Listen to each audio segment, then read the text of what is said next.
Okay, so we're back on the tutorial. So today last time we discussed about how an app works and how it's runs a code, and that code is turned into an app where you actually see it on screen, and what a CPU is, and how a computer is almost an iPhone is a computer, so is an iPad. So let's go ahead and discuss Xcode, and we're gonna run Xcode today. And so what Xcode is, so we start with an Xcode. So what Xcode is a development environment. It's a development environment, right? So what development environment is basically it gives you everything that you need in order to write an app. So basically that's what Xcode is. And Xcode is Apple created Xcode in order to help you create apps, and it uses a language called Swift.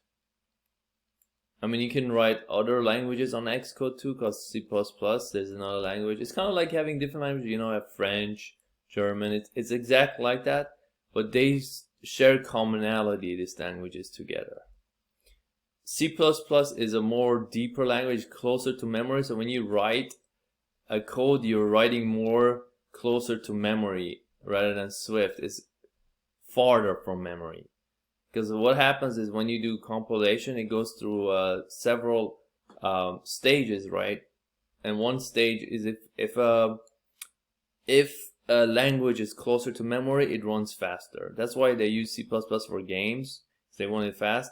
Swift needs to get to, it's a higher level language, so it has to go to it's farther from memory, so it's a little slower, but not that slow. So that's why you have higher and lower level languages. Okay. So let's go ahead and talk about Xcode, load Xcode. So if you have Xcode installed, so the way to get Xcode is you need to go to Apple App Store. So if you go to App Store,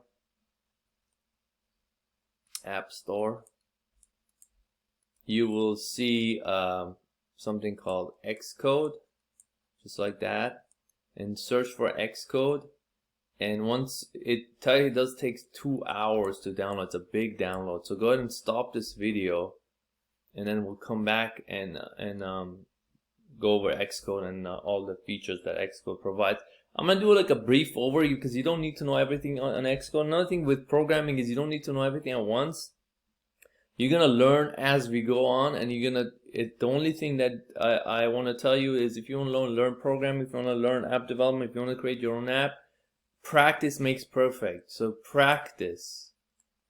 It's important to practice, and then I'm gonna give you challenges that you can test and kind of push your brain so you can do apps on your own. All right. So let's go ahead and if you have downloaded Xcode, let's go ahead and start Xcode. So go ahead and press Command and press Command and hold down Command and press the spacebar and type in Xcode. Then once you download it, that should be running. And once you run Xcode, you're gonna see this screen kind of like pop up. Click on File and click on New and click on Project. And once Xcode runs, you're gonna see so Xcode is our development environment, and we're gonna start with a single view app, and the single view app is iOS. So make sure you pick iOS and single view app and click on Next. And this is where we put in all the information about our app. So if you put a product name, you can just put to-do list app. I'm gonna do to-do list app first. And then the team, don't worry about this. You have to, if you want to build on the devices, and then when we do the App Store, we're gonna create a development environment. But that's gonna be the next video, so we don't have to worry about that right now. So if you have the organization name, the organization will just put org, that usually is your business name or LLC, and then org dot your first name or the app name itself. And then you have the language, which is going to use Swift, and we're going to use storyboards. Storyboards are the user interface that we're going to use. So just uncheck any of those. You don't need any of those, and go click on next. And then save it onto the desktop. That's fine, and it will save to the desktop. And mine is already I have already a to-do list. All right. So after you create the app, it should basically fill out all this information for you. So what it did right now, it created a simple app that you can run. It's just gonna be a white screen. If I go ahead and run this app, and if you press this, this actually runs the app. If you have this play button, and that's what runs the app. So now, remember I told you about building, so it's doing a building right now, as you can see, and then it's linking after that. So building and linking creates an app. It's building, but it won't show the linking, but it does it in the background. So now it says running. It says could not launch the app because sometimes these simulators don't work. So what you need to do is you select the iPhone 8 or any kind of simulator, but if you click on it, you can drop down and you can see all the simulators. You can even run on your device, but then we'll talk about that later. So I just run it again.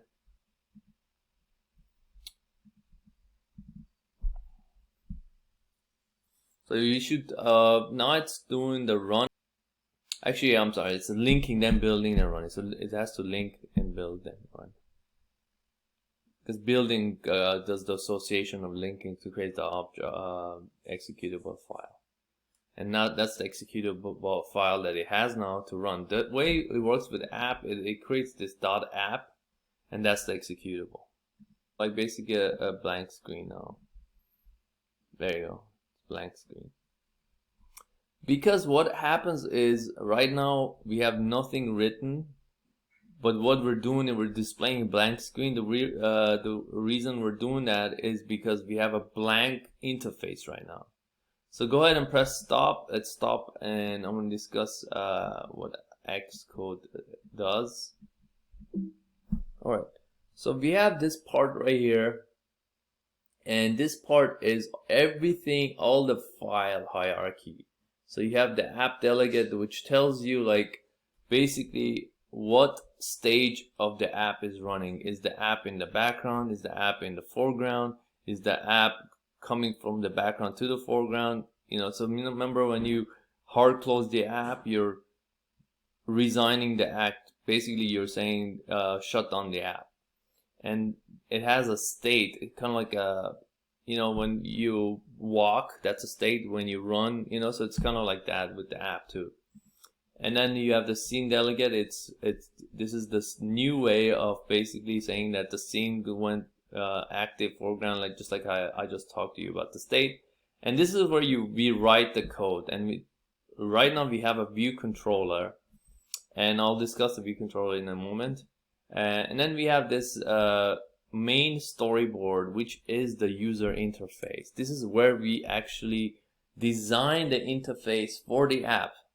So remember, you have like an image, you have text, and this is what the interface looks like. And you have many different interfaces that you can remember when you go and you swipe to the next screen, and it's basically you create screens, and that's what a storyboard creates for you. And then this is where you create your app icon, and whatever images you have, you put in, or if you will have any fonts or something like that. So this is the launch screen, and whenever your app launches, it shows this screen. So it could be like a logo of your business or anything like that. And then in the info plist, it gives you all the information about the app.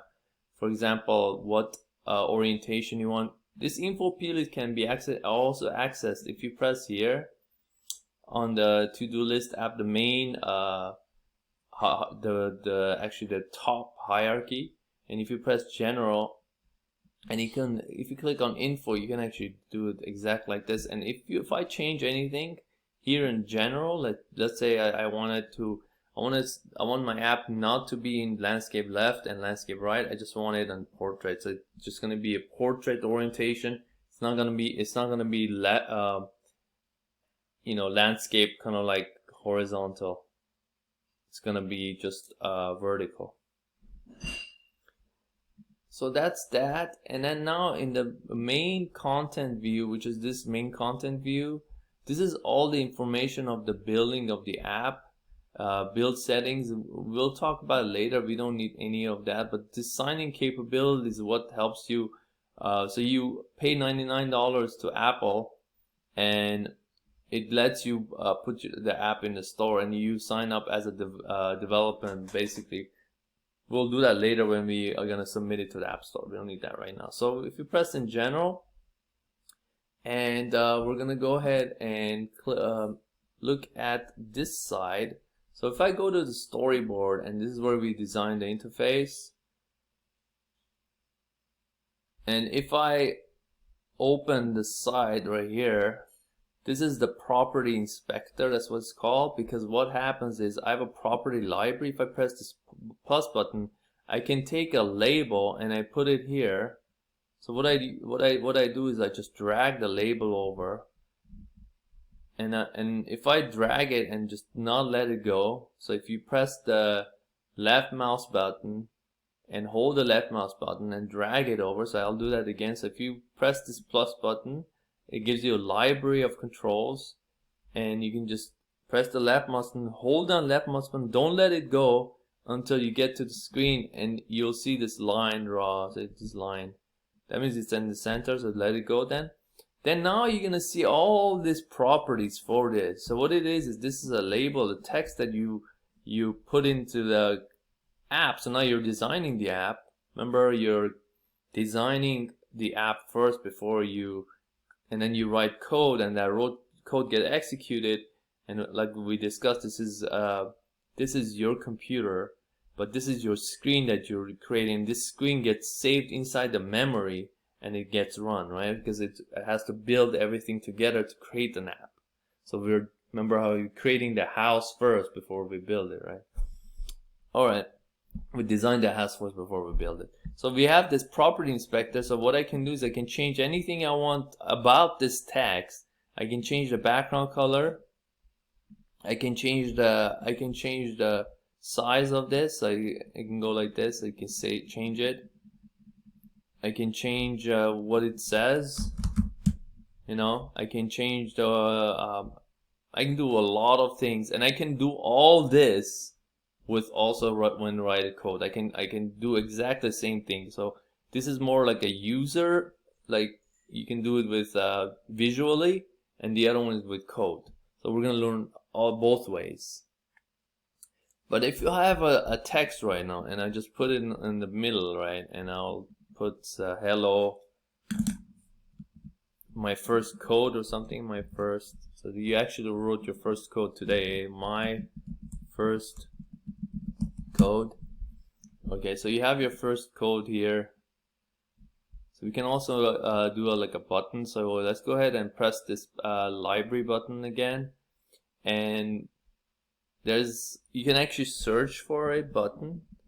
And now you have a button, and just go ahead and click on the left mouse button, or if you have a pad, it's just you click on it and it's on the left side. So you click on it, and I'm gonna go ahead and put a button here, and I'm gonna say start, right? And I want that button to have a background color. Exactly, remember how I said this is a property inspector, so it inspects the property configuration.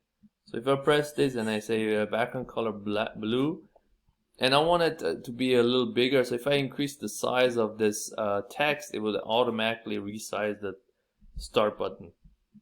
And then I will basically put this in the center, just like that. And then I wanted to change the color of the text, right? So I'm gonna go ahead and click on the thing and click on the color of the text. Again, the property inspector. So this arrow down is where it says attribute inspector. It's attributes of the property. So let's go ahead and change the text color. This is the text color. It's underneath the font, and just say black. All right. Actually, I think it'd be better white, right? So let's do white. All right. So we got the white, and we can even extend this if we want to make it cooler, like that, and put it here. And what we can do is we can change the background color to black if we wanted to make it. So what we could do is we click on this right here on the view at this whole white screen, and if you click on the background color, you can change that to black.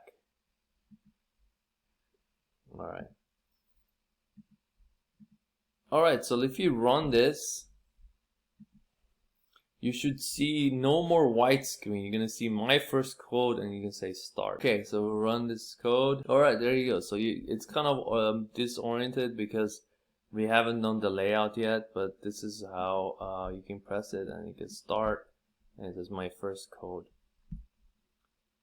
And that's basically it with this first tutorial. Thank you, and we'll talk next tutorial. We're gonna actually write our first code for the to-do list app. So we're gonna talk about some Swift coding, how Swift works, and write some code to make some button change its text. And then we'll go ahead and start the to-do list app, and then have to have the messaging app. Thank you.